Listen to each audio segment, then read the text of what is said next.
नमस्कार दोस्तों, स्वागत है आपका आपके अपने YouTube चैनल दीपक रचित कथा में। शबरी आखिर कौन थी और जिसे भगवान श्री राम ने चलकर शबरी को दर्शन दिए, और शबरी पूर्व जन्म में कौन थी, इसके पीछे क्या कथा है, हम जानेंगे इस वीडियो में। शायद बहुत से लोग इसके बारे में नहीं जानते हैं।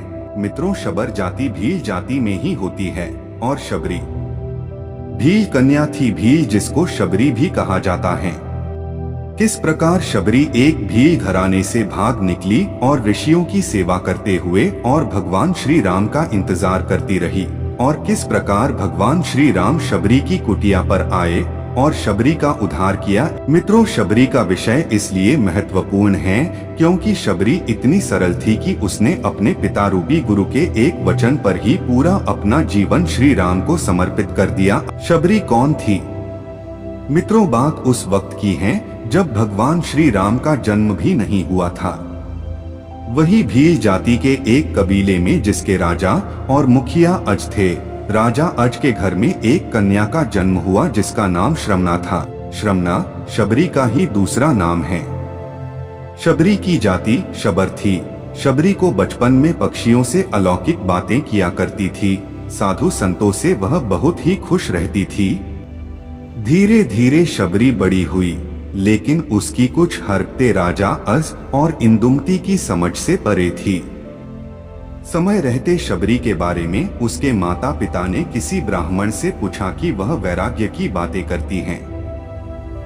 ब्राह्मण ने सलाह दी कि इसका विवाह करवा दो, और इस विवाह के लिए एक बाड़े में पशु पक्षियों को जमा कर दिए। फिर जब माँ इंदुमती शबरी के बाल बना रही थी तो शबरी ने पूछा कि माँ, हमारे बाड़े में इतने पशु पक्षी क्यों हैं? तुम्हारे विवाह के दिन इन पशु पक्षियों का विशाल भोज तैयार किया जाएगा। यह सुनते ही श्रमना को यह बात कुछ ठीक नहीं लगी और अपनी माँ से बोली, मेरे विवाह के लिए इतने जीवों का बलिदान नहीं देने दूंगी। और श्रमना ने रात्रि में सभी पशु पक्षियों को आजाद कर दिया। जब श्रमना बाड़े के दरवाजे को खोल रही थी तभी उसको किसी ने देख लिया। इस बात से शबरी डर गई और शबरी वहां से भाग निकली। श्रमना भागते भागते ऋषिमुख पर्वत पर पहुंच गई। शबरी को इस बात का अनुमान नहीं था कि वह निचली जाति की है और कोई भी ऋषि उसको अपने आश्रम में स्थान नहीं देंगे। इसके बावजूद शबरी छुपते हुए कुछ दिनों तक वहां रहने लगी, जब तक वह पकड़ी नहीं गई, और ऋषियों के हवन लिए सूखी लकड़ियों का बंदोबस्त भी कर देती थी। बड़े ही भाव से शबरी चुपके से लकड़ियों को ऋषियों के हवन कुंड के पास रख देती थी। कुछ दिनों तक ऋषि समझ नहीं पाए कि कौन है जो उनके सारे नित्य के काम निपटा रहा है। फिर जब ऋषियों ने अगले दिन सवेरे जल्दी शबरी को देखा और उन्होंने शबरी को पकड़ लिया, और ऋषियों ने शबरी से उसका परिचय पूछा तो शबरी ने बताया कि वह एक भीलनी है। ऋषियों ने भीलनी को नीच जाति का बताकर उसको ताड़ने और गुस्सा करने लगे। तभी उसी समूह से एक ऋषि जिनका नाम ऋषि मतंग ने शबरी को उन ऋषियों से बचाया और उसको अपनी बेटी कहकर उसको एक कुटिया में शरण दी। समय बीतता गया। कुछ सालों बाद मतंग ऋषि बूढ़े हो गए और एक दिन मतंग ऋषि ने यह घोषणा की, अब मैं अपनी देह छोड़ना चाहता हूँ। तब शबरी ने मतंग ऋषि से कहा कि एक पिता को मैं वहां पर छोड़कर आई और आज आप भी मुझे छोड़कर जा रहे हैं। मतंग ऋषि ने कहा, बेटी तुम्हारा ख्याल अब श्री राम रखेंगे। शबरी सरलता से कहती हैं, राम कौन है बाबा, और मैं उन्हें कहाँ ढूंढूंगी? मतंग ऋषि ने कहा, बेटी तुम्हें उनको खोजने की जरूरत नहीं है, वो स्वयं तुम्हारी कुटिया पर चलकर आएंगे।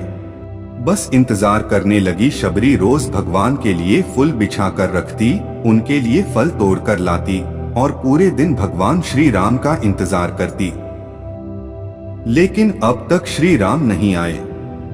फिर एक दिन वह घड़ी आ ही गई जब शबरी के वर्षों का इंतजार खत्म होने वाला था।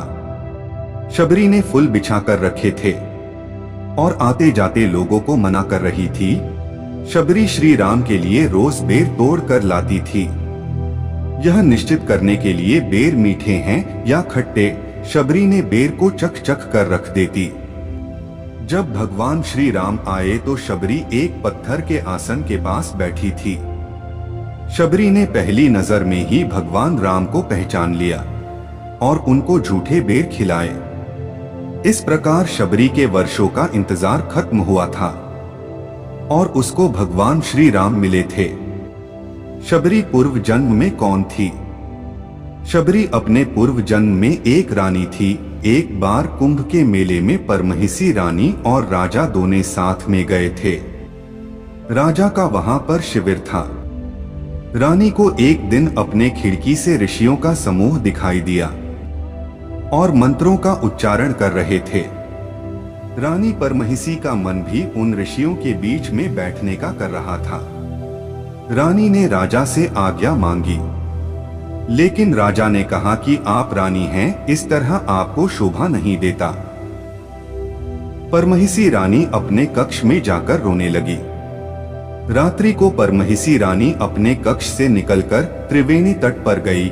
वहां गंगा मां से याचना करने लगी, हे माते, अगर मुझे दूसरा जन्म मिले तो मुझे रूपवान और रानी मत बनाना।